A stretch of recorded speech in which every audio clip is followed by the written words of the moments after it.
नमस्कार, बहुत स्वागत है आपका अपने चैनल में। मैं सुचेता आज आपको एक महत्वपूर्ण विषय पे जानकारी देने वाली हूँ और आज के वीडियो का टॉपिक है गुरु धनु राशि में जो अभी गोचर कर रहे हैं और धनु राशि पे जो पाप प्रभाव होने के कारण अधर्म का प्रसार होने का क्या कारण है और इसके ऊपर आज हम विषय पर चर्चा करेंगे। पहले तो आप देख रहे होंगे कि जगह जगह साधु संतों, पुरोहितों, पुजारियों पर किस प्रकार अत्याचार हो रहे हैं। मैंने अपने एक वीडियो में कुछ समय पहले जो मैंने बनाया था टीचर्स, स्कूल और स्टूडेंट्स के ऊपर, उसमें भी मैंने बताया था कि किस प्रकार गुरु संतों पर प्रहार होने वाला है, अत्याचार बढ़ने वाला है। वैसे ये घटनाएं अभी वर्तमान में मुझे कम होती हुई नहीं नज़र आती। मेरी एस्ट्रोलॉजिकल स्टडी यह कहती है कि घटनाएं अभी कम नहीं होंगी। इसीलिए सारे गुरुजन, संतजन सावधान रहें, अपना ध्यान रखें और इन कई प्रकार की उपद्रवी शक्तियां हैं उनसे अपनी रक्षा करें। वैसे तो भगवती माता दुर्गा का आने का समय हो चुका है, नवरात्र शुरू होने वाले हैं। हम सब अब साधना करें ताकि इन उपद्रवी शक्तियों का अंत तुरंत हो। दूसरी बात जो है, साधु संतों, पंडित पुरोहितों तक यह सीमित नहीं है। मंदिरों को भी या दुर्गा संस्थान या जहाँ माता की पूजा होती थी, इन स्थानों पर भी अनेक नकारात्मक शक्तियों की गिद्ध नज़र पड़ी हुई है। और इसीलिए आप देखें कि पाकिस्तान में अभी किस प्रकार सिंध प्रांत में एक मंदिर को तोड़ दिया गया। महाराष्ट्र में तो अभी नवरात्र के समय इतना बुरा हाल है कि नवरात्रों के पहले ही मंदिरों पर ताला लगा दिया गया। यह प्रश्न सभी जनसाधारण से पूछना चाहिए, क्या मंदिरों पर ही कोरोना का प्रकोप हो रहा है?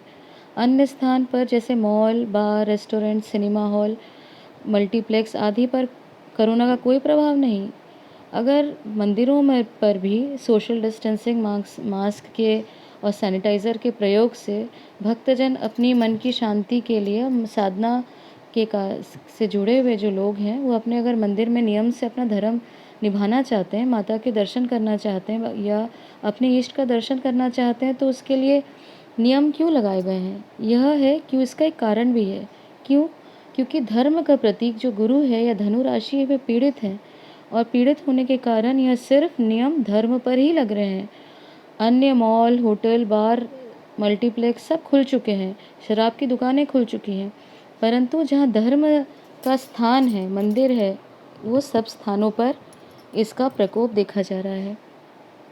तीसरी सबसे महत्वपूर्ण बात, जहाँ पर सबसे बड़ा अत्याचार होते हुए दिख रहा है, जो धर्म का साक्षात प्रतीक है गौवंश, उसे किस प्रकार अनेक राज्यों में आपने भी टीवी में देखा होगा कि किस प्रकार जो धर्म की, पृथ्वी की जो रूपा है, वृषभ एवं गाय, उसकी तस्करी हो रही है और यह घनघोर परिणाम देने वाला कृत्य है और गौवंश की रक्षा करनी ही चाहिए और इस प्रकार जो ये घटना घट रही है, ये घोर निंदनीय है।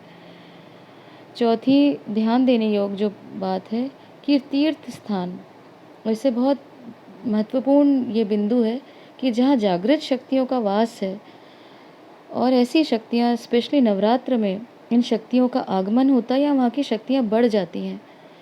ऐसे जागृत स्थान को अगर आप, जहाँ माता का आह्वान होना है, साधना होनी है, पूजा होनी है, उस समय अगर आप छोड़ दें, उसे बंद कर दिए तो इसका भारी परिणाम भविष्य में देखने को मिलेगा, क्योंकि यहाँ स्थान में जागृत रहती है शक्तियाँ, वह सुषुप्त शक्तियाँ नहीं है कि आप उसे बंद कर दें। वहाँ जाके लोग इकट्ठा इसीलिए होते हैं क्योंकि वहाँ से एनर्जी या शक्ति का भंडार या सोर्स है, उसको ग्रहण करने के लिए वहाँ लोग इकट्ठा होते हैं। और अगर ऐसे संस्थान में, ऐसे स्थानों को अगर आप बंद कर दें तो इसका भविष्य में भारी परिणाम देखने को मिल सकता है। और पांचवी जो हमें समझने योग्य है, जहाँ हम कर्म का सिद्धांत देखते हैं कि जैसे कि कंस का अंत हुआ, क्यों हुआ कंस का अंत? क्योंकि वह महापापी, महाउपद्रवी राक्षस था और कथा आती है कि उसे जब सिर्फ पता था कि 8वीं संतान ही यशोदा माँ और वसुदेव की उसका मृत्यु का भय है या उसका मृत्यु का कारण बनेगी, तब भी उसने 6 शिशुओं का वध किया। और वो किसके बोलने से किया? नारद मुनि के बोलने से किया। तो यहाँ यह समझना होगा कि जैसे विनाश काले विपरीत बुद्धि, कंस का विनाश का काल समय निकट आ गया था उसी के कारण उसने अधर्म का रास्ता अपनाया। इसीलिए अधर्म से जुड़ी हुई शक्तियाँ या धर्म का जो हम देख रहे हैं, गुरु और धनु राशि पाप प्रभाव में हो गए हैं और इतना अधर्म बढ़ गया है। और इसे समझना चाहिए ताकि जो असुर राक्षस जो हैं वो सोच रहे हैं कि इसे करके वे सफल हो जाएंगे, उनका अंत शीघ्र होगा। पाप का जो घड़ा है वो भरेगा और अंत का समय जब आएगा तो आप देखेंगे जिस प्रकार 6 शिशुओं की हत्या कर दी कंस ने, निरीह शिशुओं की, ताकि अधर्मी राक्षस राजा जो है उसका नाश हो सके।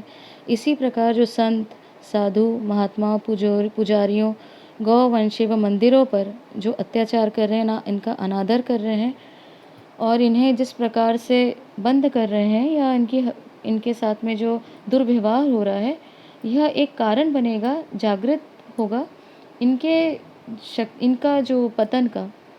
जैसे कि आप जानते हैं कि जागृत शक्तियों पर ताला लगवाकर देवीय शक्तियों पर को ललकारना ही होता है। उसी प्रकार जैसे भगवती शीघ्र जो अभी आगमन होने वाला देवी शक्तियों का जो भी इसका बहुत बड़ा परिवर्तन या इसका परिणाम देखने को हमें मिलने वाला है और यह महापरिवर्तन का समय है। परंतु आप जो साधक जन हैं वह शांत रहें, स्थिर रहें, अपनी साधना, अपने नियम पर ध्यान दें, अपने परिवार की रक्षा करें, अपनी रक्षा करें। ये वीडियो यहीं तक। और अगर आपको ये हमारी जानकारी, ये चैनल अच्छा लगे तो लाइक करें, चैनल को प्लीज़ सब्सक्राइब करें। धन्यवाद।